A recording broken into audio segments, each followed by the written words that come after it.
Hello, my name's Jane Talbot and welcome to Emotional Eating 101 Part 2. In this short video, I'd like to offer some top tips for maintaining your rate of weight gain. One of the things that people often experience when following an emotional eating plan is that things go really well for the first period of time, and as the pattern begins to generalize itself out, so you've got this inner emotional radar, and when emotional threats come onto the radar, then your unconscious mind generates this hunger to throw heavy artillery at the emotion in the form of cake. So if you imagine you've generalized the pattern out now, pretty much any emotion that comes onto the radar has to have cake thrown at it. You're probably eating an incredible amount by now, so well done for that. Actually though, it can be quite hard work keeping the weight on, because that's an incredible amount of food you have to eat given the richness of our inner lives. Not that we're actually, of course, consciously in touch with that inner richness. So there might come to a point where you begin to plateau or even lose weight. And this whole video is about to say, look, just don't despair. There are really some excellent ways for overcoming that hurdle and accelerating your rate of weight gain. And I'm going to share that secret with you now. So you may be shocked about with what I'm going to say, but hey, I'm going to give it a whirl.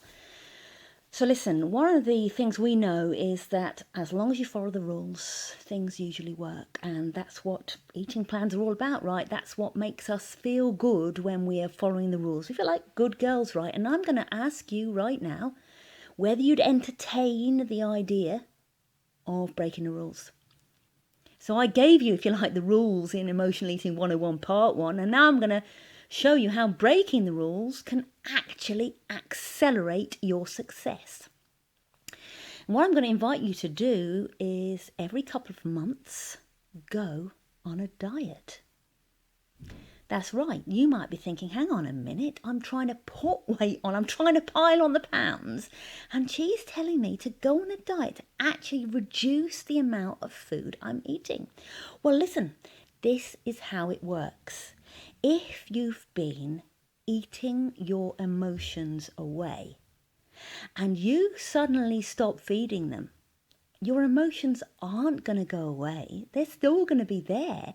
They're just going to be hungry emotions. And if you haven't developed any alternative strategy to feed those emotions, they'll get hungrier and hungrier and hungrier until at a certain point, out of the blue, the hunger will roar and demand to be fed. Your emotional hunger will demand to be fed. And when that hunger announces itself, you can relax because you'll eat everything in sight and you'll keep going and going and going until you've put on all the weight you may have lost during the diet phase and more. And what I can guarantee to you, if you do that every couple of months, you see a little bit of a dip in your weight and then an increase, a little bit of a dip and an increase, and the overall trend will be upward. So you can say goodbye to plateaus and hello to constantly accelerating weight gain. Now, I really hope that top tip helped, and I also want to fire a warning across your bows. I would say that is a pretty much fail-safe approach to maintaining and accelerating your rate of weight gain, but just to let you know to be on the lookout because there is one thing that could block your success, and the only thing that may block your success and actually cause you to lose weight effortlessly. And this is very dangerous, of course. Effortless weight loss is the last thing we want. The only thing that's going to get in your way is if you actually got present to your inner experiences. If you actually develop the capacity to sit with your inner experiences, to turn towards your emotions, no matter what the quality of the emotions, the so-called good emotions, the so-called challenging emotions, the so-called difficult emotions.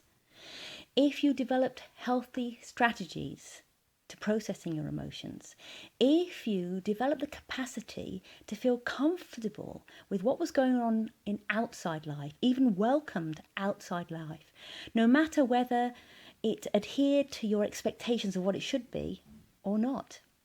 Now, only then would you seriously run the risk of losing weight. And girls, let's face facts.